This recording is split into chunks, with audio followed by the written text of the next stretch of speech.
Polkadot is trading near $2. This is not a price discussion. It is a classification decision. Is this dead money? Or is it a hedge that actually belongs in a serious portfolio? Over the next few minutes, you will get a clear framework to answer that for yourself. By the end, you will know whether Polkadot exposure should be zero, hedge-sized, or structurally excluded. Because if you get this wrong, you are not just mispricing a token. You are misclassifying infrastructure. Here's the core mistake. People treat Polkadot like a growth narrative. It is not. Polkadot is a structural decision about coordination risk. You are not betting on explosive upside. You are deciding how your portfolio behaves when systems come under stress. Either Polkadot becomes invisible infrastructure that institutions quietly rely on, or it concentrates risk until governance breaks and value evaporates.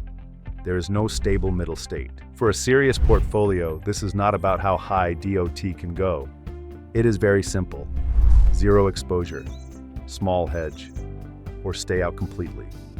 And postponing that decision is itself a position. Now widen the frame.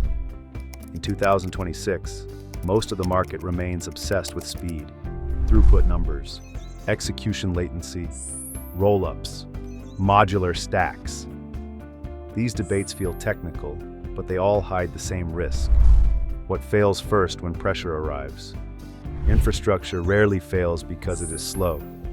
It fails when coordination collapses. Polkadot was designed for coordination first, not raw velocity, not maximum composability, not narrative momentum. Under stress, its behavior is procedural and rule-bound. That temperament either reduces operational surprise or suffocates adoption. Misjudging which outcome dominates creates asymmetric risk in both directions. So what is Polkadot actually doing?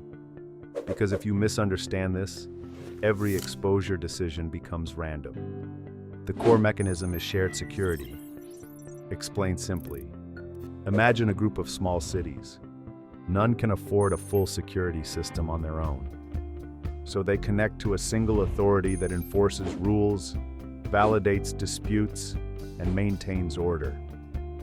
Each city runs its own economy, but enforcement is centralized.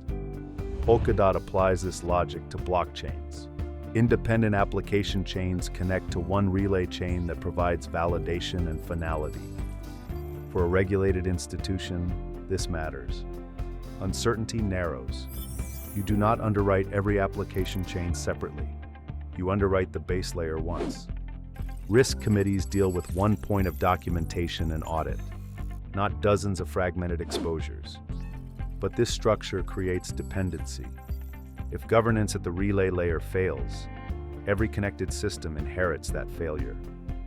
Security diversification disappears precisely when it is needed most. And that trade-off does not soften with scale. It sharpens.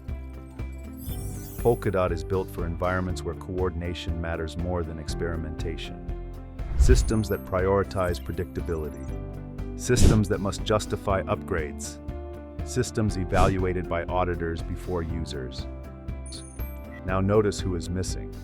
Retail flows, speculative liquidity, narrative-driven developers. That absence is not a marketing failure. It is a structural consequence. And it should trigger caution, not lazy dismissal. Because the risks are not theoretical. They compound. First, governance concentration. Token-weighted voting amplifies influence during low participation periods. Capture risk is highest when attention is lowest. Regulatory exposure. A coordination layer attracts scrutiny long before it attracts praise. Third, technical fragility at the relay layer. Shared security creates a single failure domain when governance or upgrades go wrong.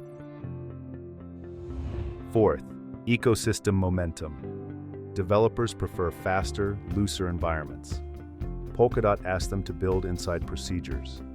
All of this rests on one thesis, that coordinated multi-chain infrastructure matters more than sovereign execution environments.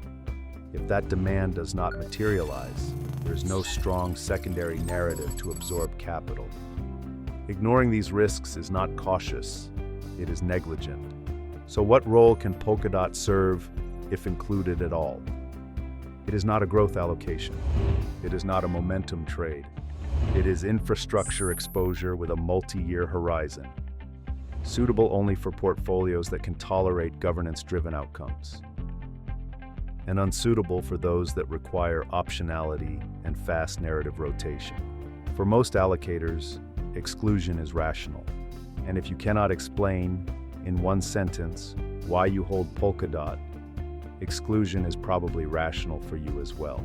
For a narrow subset, a constrained allocation functions as a hedge, a bet that institutional coordination outperforms consumer velocity. And neutrality is not passive. It is a deliberate refusal to underwrite uncertainty. Polkadot does not need to dominate, it needs to persist. Quietly, without applause, the thesis remains binary. Either this system becomes invisible infrastructure that no one notices, or it dissolves without drama. That outcome remains unresolved. If you value deep research like this, subscribe to Crypto Wayfarer.